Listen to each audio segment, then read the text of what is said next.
Kementerian Ketenagakerjaan wajibkan perusahaan memberikan tunjangan hari raya atau THR Lebaran 2025 bagi pekerjanya. Pemberian THR paling lambat diberikan H-7 Lebaran dan tidak boleh dicicil.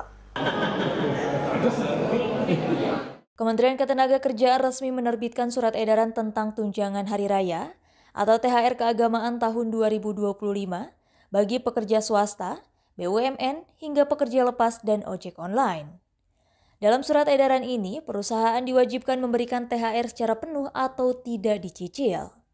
Pembayaran THR dilakukan dengan tenggat waktu H-7 Hari Raya Idul Fitri 2025. Selain itu, perusahaan harus memberikan THR sebesar 1 bulan gaji untuk pekerja yang sudah bekerja selama 12 bulan berturut-turut. Sementara untuk karyawan yang memiliki masa kerja minimal 1 bulan secara terus-menerus dan kurang dari 12 bulan, THR diberikan secara proporsional.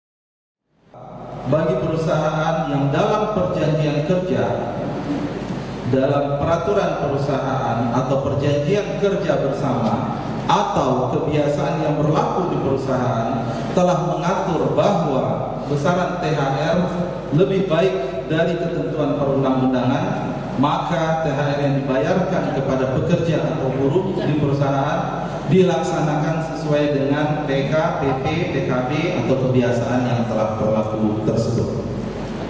Selanjutnya, THR wajib dibayarkan paling lambat 7 hari sebelum Hari Raya Keagamaan.